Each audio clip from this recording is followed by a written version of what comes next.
Hello, this is Queuing for Steam, episode 12, the series where I look at the what games are on Steam's discovery queue. So, okay, let's see what's on today. Alright, Project Zomboid. Project Zomboid is the ultimate in zombie survival. Alone or a multiplayer, you loot, build, craft, fight, farm, and fish in a struggle to survive. A hardcore RPG skill set, a vast map, a massively customizable sandbox, and a cute tutorial raccoon await the unwary. So how will you die? Yeah, this one is very positive, 93%, 7,700 views or so. Um, it's very interesting. I've actually got this one myself, even though it is in early access. I got it on a very deep sale, like it is kind of currently, although I might have gotten it for cheaper. It is usually the $15, and it is an interesting kind of isometric survival RPG. Which, yeah, I know there's shit tons of them on Steam. But there's very few that take on this isometric kind of style, and very few that are actually very competent at what they do. And one thing I would say about Project Zomboid is it's actually a fairly competent survival um, game. There's not really much to speak of in the way of, well, there is stats and there is RPG, like building of skills, and you can train yourself and stuff like that. But I don't think there's a lot of it really. Um, There also at the present, I don't believe there's actually really much of a single player. The author took it out because he was having some problems with it, and because he actually had the original source code and everything of his stolen when his actual development PC was stolen, or I believe it burned. It was destroyed in a fire when his house burned down. It's got quite an awful tragic development history. But this newest version that has a rebuilt engine, I believe it actually does have, it's kind of competent. It really is pretty good. There is no negative reviews that have come to the top. Let's just see what negative things people have to say. Yeah, it has been trapped in a very long development cycle. There is a skill and XP system. Healing is a big deal. Yeah, it's a very tough, hard roguelike system where when you die, you basically just get reset back to zero. Um, yeah, it's also it has a very bleak look on the game, on the genre, like what its tagline says. How will you die? Or yeah, this is it, when you load the game up. It says this is a story of how you died. Yeah, it's got a very bleak thing, and then there is no rescue. There is no help other than possibly other human players. And I believe there was for a time actual looters and aggressive, antagonistic human NPCs as well in the game. I don't know if they're still in it or if they were removed, or if they may still actually need to be implemented into it. But yeah, from what I understand, zombies are generally the biggest menace in it. Although I must say, my first time I tried to do this, I actually burnt myself alive on a campfire by mistake. So there is a lot of environmental hazards as well. Also, from what I've heard, yeah, if you're camping in like a wooden hut and it happens to get struck by lightning, you can be burnt alive when the whole thing burns to the ground, which is, yeah, quite nasty. But it's really interesting. I think I really need to put more hours into it and actually properly play through. Like I said, hardcore. Yeah. Um, also has split screen co-op as well, which could be interesting. But I mean, geez, um, splitting your screen when there's already a lot to look at can be kind of a difficult thing. Uh, Games difficult to new players. Yeah, it takes a bit of mastery, and also you might want to take a look at the wiki if there were find a wiki for it as well, because it is can be kind of tough. Although, yeah, like I said, I do like the cute mascot. Yeah, I would recommend it. Most likely when it's on a heavy sale. Um, Otherwise, yeah, it is looking really promising, and hopefully this is being worked on. That's being worked on. Okay, next, Bioshock Infinite. Alrighty then. Bioshock Infinite. If you don't know what this is, I don't know. Indebted to the wrong people, with his life on the line, the veteran of the US Cavalry and now a hired gun, Booker DeWitt has the only one opportunity to wipe his slate clean. He must rescue Elizabeth, a mysterious girl imprisoned since childhood and locked up in the flying city of Columbia. Overwhelmingly positive, with 37,000 or 38,000 reviews, pretty much. So this one is quite highly acclaimed, and it somewhat deserves that title. It tells an amazing story in a way, um, as well as the DLC being some of the best, except for Clash of Clouds, which is basically just a wave-based like combat arena in a way that's not really very good. But the other ones are pretty good. Oh, I mean, at least Barrel at Sea is definitely excellent. Yeah, it tells an amazing story. The gameplay is a little bit lackluster in comparison. It's a competent first-person shooter, but nothing really more than that.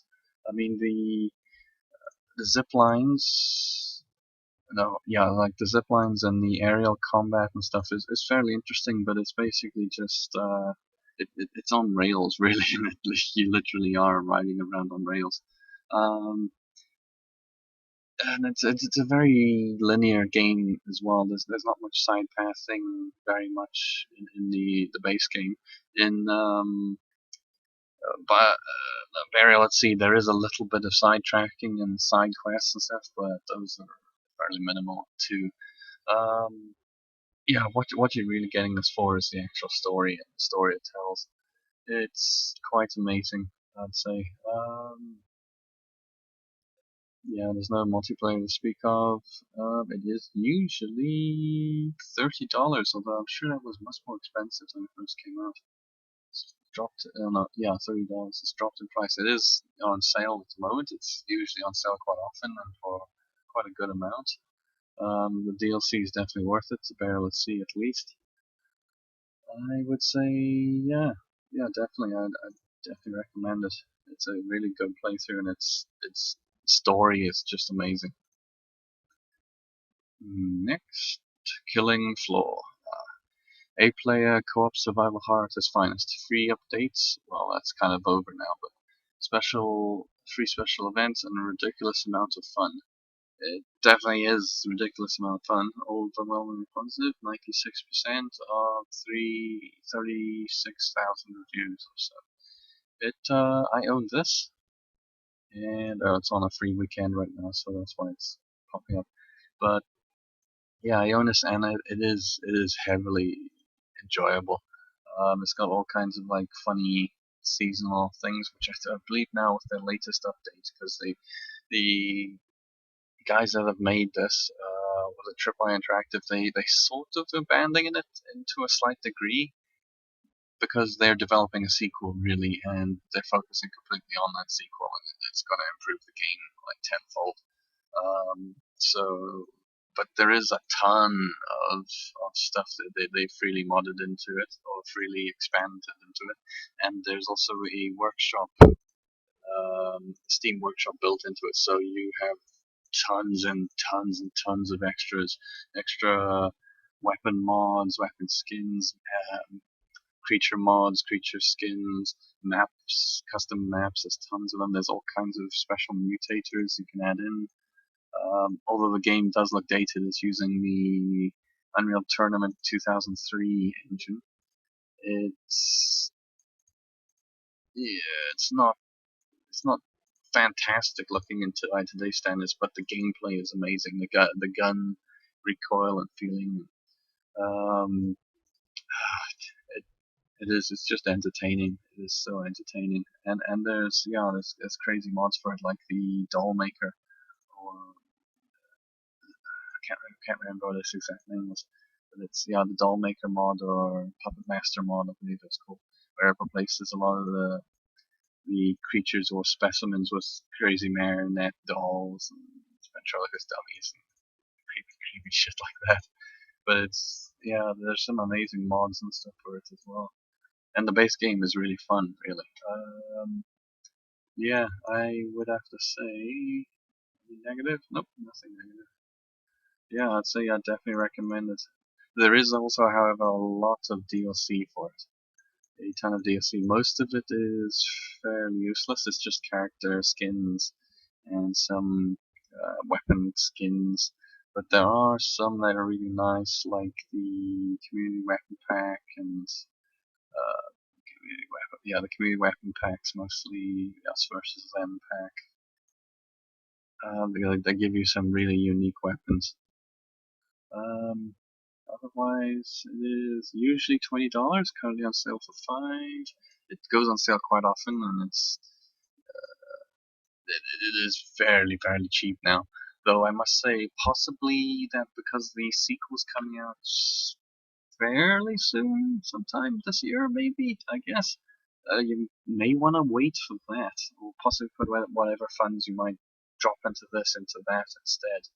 Um, though you might be missing out quite a bit with the community, because I don't know if they'll have that big a thing with the launch of Killing Floor 2. That'll probably take a while for them to build up, or even if they don't include Steam Workshop right away. You probably should actually really pick this up. It's something you can't really avoid. So many people praise it. Stronghold Crusader 2. Ooh, it's mixed. Stronghold Crusader 2, the long-awaited sequel to the original Castle Sim. After 12 years, Stronghold returns to the desert with a new 3D engine and powerful Havoc physics. Firefly Studios will recapture the original Crusader's addictive, fast-paced gameplay and authentic castle simulation. There also is a new map pack has come out, and the Princess and Pig DLC. Okay. Spans solutions from 7 missions, new AI approaches. Yeah, but that's really kind of meh. Just missions and AI opponents, no new units or anything? I don't know. Yeah. This one is mixed, yeah. 64% of 1,500 reviews. I haven't heard good things about this one in comparison to the original 2D version. I mean, it sort of looks impressive to a degree, but I've heard there's bad things like bad AI pathing, stupid AI enemies. Um, they a lot of stuff that they've removed units from the original version, and it's just lesser overall. But with a 3D engine, that doesn't really add a lot to it. Some negative reviews about it. So, missing many things from the original. No Ladderman, no Siege Town, no moats. Yeah, no engineers. No evil nice system. Yeah, the decorations are missing. No leather armor. No info when you scroll over buildings. Okay, tooltips are missing. That's a big thing there. Normal peasant saying provocative justice. No tunneling men. Yeah, it's an interesting thing on the original was you could build tunnels underneath either underneath your opponent's castle walls, or you could tunnel up to the walls and then light place bombs there and then blow up his actual walls. The game has been done better than this original. Looks pretty weirder texture maps. Okay. Yeah, there's core elements missing from the game that make it so much more. Really, I mean, you don't take away from if you make a sequel, you always improve. You add more. Is it when if yeah. I don't know. I wouldn't say get this. I would say actually get the original Stronghold Crusader or even Stronghold 1 if you want. The Crusader I'd say is possibly a better game than the original Stronghold. So yeah, probably just get Stronghold Crusader 1, the 2D version. It is $50. It's on sale, but I don't know, unless it's in teens or single figures, I don't think it's worth it. Really not worth it. Age of Empires 2 HD. Age of Empires 2 HD is a reimagined in high definition with new features, trading cards, improved AI workshop support, multiplayer, Steamworks integration, and more. Very positive, 94% of 13,000 reviews or so. I've played the original Age of Empires a bit, and I kind of like them, even though they're incredibly boring. Um, Especially when you play anything other than Regicide, um, multiplayer, especially because you just get opponents who'll spam castles across the map, and then you have to build up army after army to wear down these castles, and the enemy can just rebuild them, and games go on for hours and hours, or sometimes even possibly almost risks dragging into days worth over one fucking match. Unless you got like high resource boosts and stuff at the beginning of the game, it's just so slow and it's so methodical. Um, yeah, and there's a Forgotten DLC which adds a couple of civilizations, I believe. I don't know any negative reviews. Nope. No, it comes at the top. It's other than it's it being a HD version, and because you can't really get the original anyway, and all the original like servers are dead and stuff like that, and yeah, you'll get Steamworks servers here. Also, it has Steamworks integration, though I don't know if there's really any modding for the game. I mean, there is a map creator, I think, that came with, at least in the original. I don't know about this one. Um,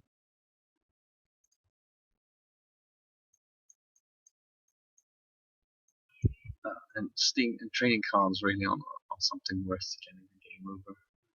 Because even if you farm for trading cards, they're a couple of cents each. And it takes selling so many goddamn cards to actually get a decent amount of money in your wallet.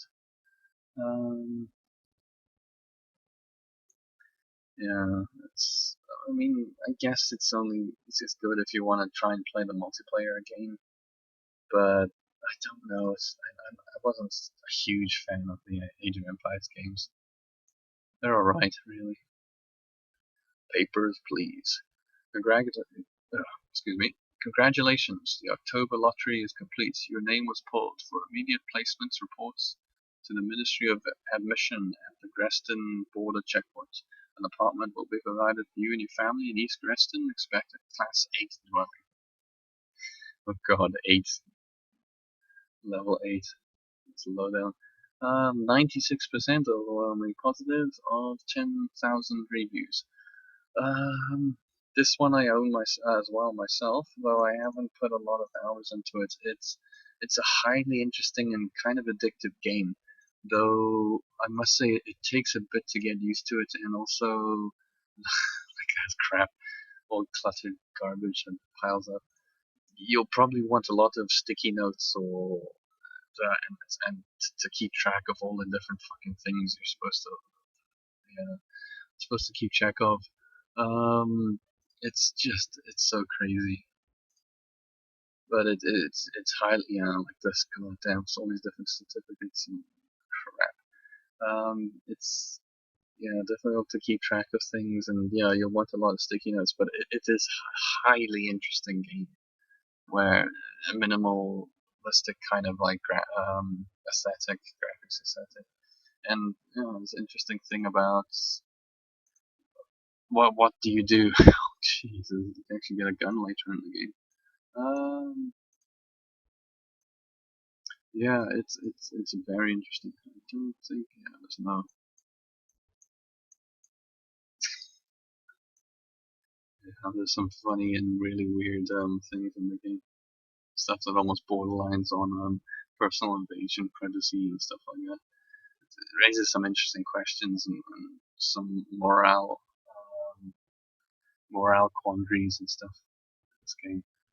I would definitely highly recommend it. It is only $10 and it's not on sale at the moment, but really $10 is pretty good. It's it's really a must buy in a way to just experience it.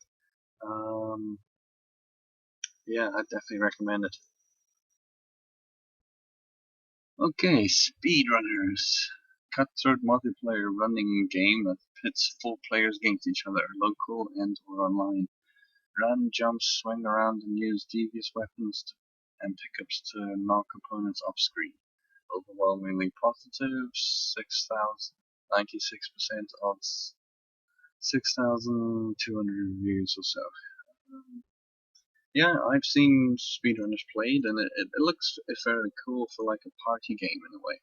But there's virtually, even though it says single player, that's little more than basically storyline or story-based time trials. There's not exactly or challenges where you got to get to the finish in a certain amount of time, etc., which is pretty much a time trial actually. I know it's all right, but it just seems to be fairly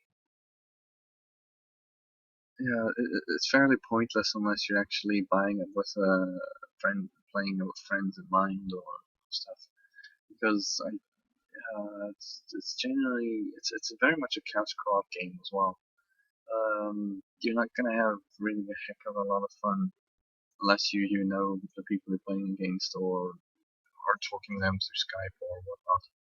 Um, there's also really no progression or anything like that. Although recently there was a nice kind of cross-promotional thing with the Overkill, the Payday 2 devs, where yeah, you get some of the Payday characters in Speedrunners, and in Payday you get masks of some of the Speedrunner characters, which it's pretty cool. But and there's also the YouTuber packs. If there's a YouTube personality you really like is featured in it. Um, yeah, it's fairly alright, but I don't know about really purchasing it as a single player or as a single experience. It is $10, which isn't a huge amount, but then I don't know if there's a whole lot of content really here. There is also a map editor, I believe, built into the game, or it's integrated with Steam Workshop. Oh no, it actually isn't. But I believe there is a map editor in the game. I think. Um, yeah, I don't know though. Yeah, there's a level editor, and you can share levels through the in-game actual store. Um, but I don't know really.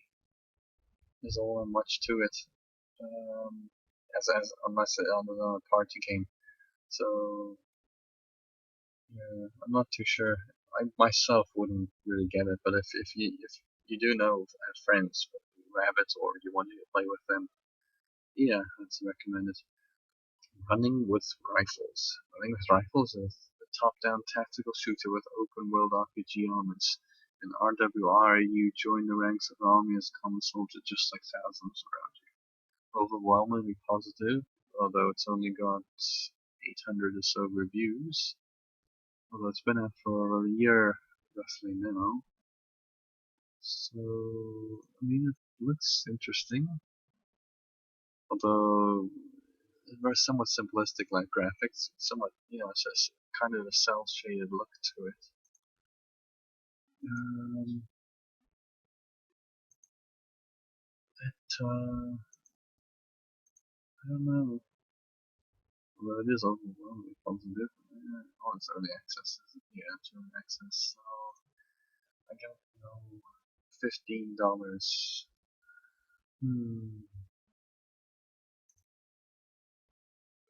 Yeah, there's multiple different types of maps, I guess, and environments to play in. Though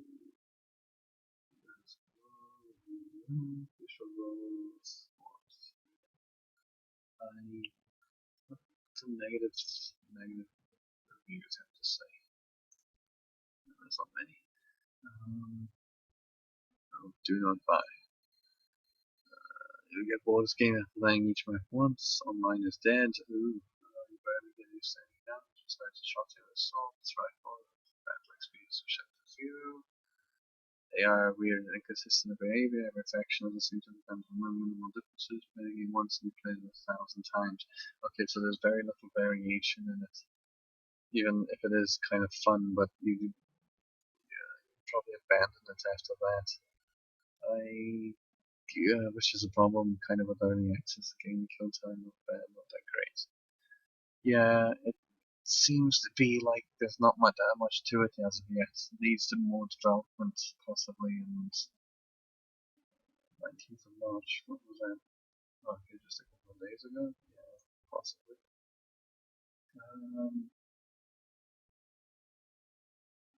wish it was actually saying here. But no, okay, it's probably been recent. I think it's the rifles. I don't know. Early access. I'm not too sure for $15, especially when there's possibly no real end game to it or real body to it other than playing being the same over and over. I can't really recommend it then unless it goes further along and there's more development to it. Left 4 Dead 2.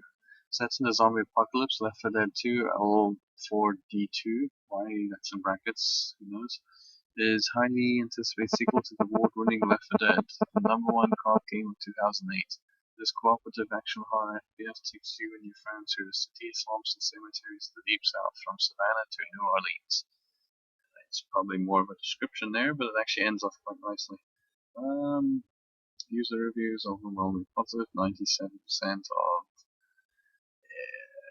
pretty much 90,000 reviews. Yeah, Left 4 Dead is, I don't know what I can say about Left 4 Dead, and there's probably so many people who already own it. It goes on sale quite often though, so I'd probably wait for that, considering it is somewhat an old game. But it does have a large modding community. It's one of the original games that actually had a Steam's Workshop built into it, or built on afterwards. There's tons of modding potential. There's tons of custom maps, custom characters. There are some custom game modes, like I believe there was a survival game mode where you can actually board up windows and stuff in a building, similar to how the Call of Duty Zombies works. Yeah, there's a tons of development for this game. The base game itself is pretty enjoyable, though I'd say you'd find your most fun in the versus mode. The uh, the regular single player or the regular survivor player modes where you run from point A to B in the map and do objectives and stuff. Yeah, it's pretty good to learn how to use that to learn how the maps work and the layouts of them and stuff like that. But otherwise, you probably want to be playing this game for the versus mode and the other types of mutated versus game modes. Yeah, there's not really much else I can say about this. Oh, yeah. I would have to recommend it, though. I'd say probably wait for it to go on sale because it always fucking goes on sale. And it's usually goddamn cheap when it does. Shovel Knight. Shovel Knight is a sweeping classic action adventure game with awesome gameplay, memorable characters, and an 8-bit retro aesthetic. If you love games with perfect platforming, beautiful art, infectious music, crazy bosses, humor and levity, and real heart, Shovel Knight is for you. Overwhelmingly positive, 97% of 3,700 reviews or so. I don't have this, but I am looking to get it. Possibly, but although I have watched the playthrough basically, and I don't really know, there's not much replayability to it after that. it is a really, really good throwback kind of game. Originally kickstarted, and then it's grown to have quite a fan base. It is an epic, yeah, okay, you could say epic adventure, 2D side-scrolling platforming adventure game. That has, yeah, a really cool retro aesthetic. Although there is tons of games that do retro aesthetic, but this one does it really well. It actually looks like it could have come out on a Super Nintendo or possibly Sega Genesis. Um, it is fantastic. Although $15, yeah, I could say it's worth it for that price, maybe. It's pretty good, and the soundtrack's rather amazing too. The chip tunes, retro style is quite enjoyable, and it's really nice. You don't hear some soundtracks that are as good as this one. Yeah, there's no negative reviews. What would the negative reviews say? It's not that good. Wait for discount. Yeah, you could always do that. You could buy that. The game is fucking impossible. It's also quite hard, yeah. But that's another thing to throw back to. All games were tough. Yeah, I'd say definitely recommend it. Okay, Call of Duty Black Ops 2, pushing the boundaries of what fans have come to expect from a record-setting entertainment franchise. Yeah. Call of Duty Black Ops 2 propels players into a near-future Cold War. Very positive. 86% of 13,000 reviews. So, Black Ops 2 is one of the last enjoyable Call of Duty games, I'd say. Um, well, as an Advanced Warfare being like a new paint on an old uh, on an old game, Black Ops was yeah probably the pinnacle of what the old style Call of Duties really have amounted to. It's got a fairly interesting and pretty cool single player that has narrative mission, linear narrative missions, but also gets the interesting strike missions, which are somewhat freeform, and you can even approach them in an RTS type fashion. Though you probably want to actually be involved in the battle a little bit because the AI in the game is quite bad. Um,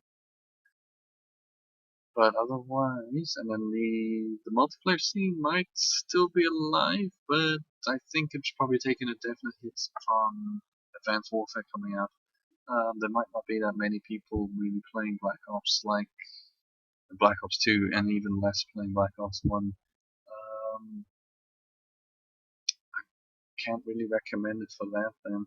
But there is the ever-present zombie mode. Yeah, it's still $60 fucking. Activision are really horrible about that. They won't drop the base price of the game. It's ludicrous, basically. Especially when one component of the game can almost basically be dead. Um, there is a really cool Call of Duty Zombies, which is a staple of a lot of the Treyarch games. They basically invented that mode and almost spin off into its own thing. So much so that they even put it in Advanced Warfare. There's a zombie mode in that. And yeah, and then the DLCs. The only real reason to get any of the map pack DLCs is for the extra zombie maps. I swear, there's literally no other reason. And Activision won't discount them at all. They also don't discount it very much on a big season sale. Um, most I've ever seen this at, I'm sure, is about 25%, which is fucking bullshit. And that's one reason I'm actually quite contemplating boycotting Activision, really. Though that doesn't really ever live up to pressure. Um, yeah, good playtime. Fights.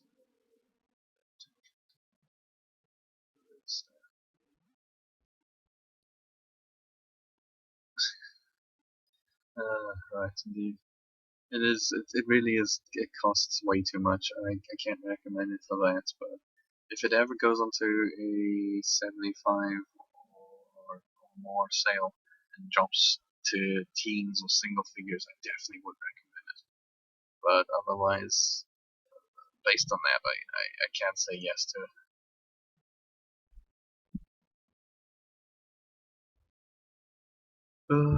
Sniper Elite 3.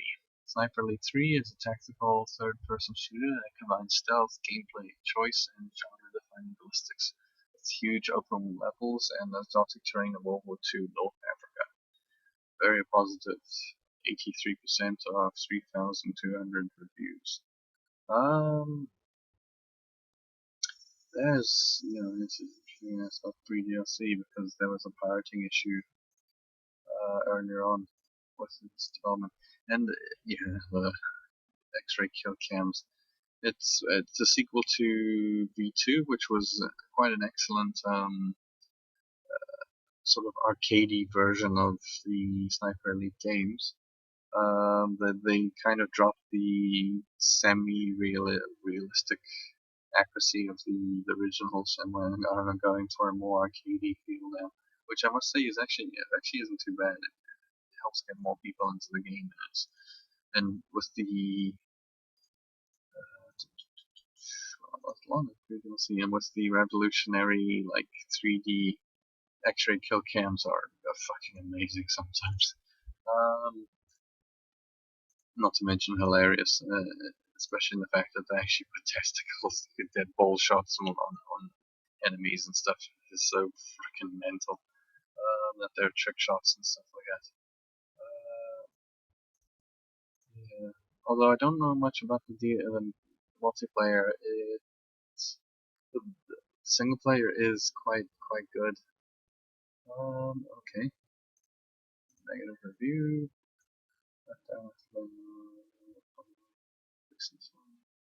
No fix more problems with because the AI somehow they're gonna be more stupid than the ones in V2. Okay. Social can actually find an area where the shot keeps on moving as normal business. Yeah, but that happens a lot in a lot of stealth games. I understand why they can be much out there with this. It's only 4 sniper rifles in the entire game. Okay, yeah, V2 has quite a bit. Maybe the DLC if you want to use sniper. Oh, there's DLC. Yeah, there is a bunch. Okay, so there is a number of DLC for it almost. Yeah, well, it is $50 the base game. Then there's $68 of DLC, which is quite crazy. And some of them is just camouflage. They're skins, literally. There are interesting missions and stuff, which are quite nice. But then, yeah, there are more skins, outfits, weapon packs, which are stuff that was in V2. Really, it's kind of not that great. Um, I don't know. I really enjoyed, especially I really enjoyed the Nazi Zombie Army games. Um, and V2 and V and Elite 3 are looking really good. Though I haven't sunk that much time into actually V2. I do have that as well, but I haven't really played it at all. It's mostly just the Nazi Zombies I'm playing. And those I do enjoy quite a bit. Even in the single player component, which they are much more lacking than the main games. Um, yeah, I definitely would say I'd recommend it, though probably you'd best be waiting for our sale, especially getting that in the teens and then getting the selective weapon packs or mission packs when they're heavily discounted as well. Is probably the best thing to do. Um, yeah, I'd say I'd recommend it. And that concludes the Steam sale of Steam Q for today. Check back tomorrow or another day whenever I get my next video. Okay, so I'll see you soon.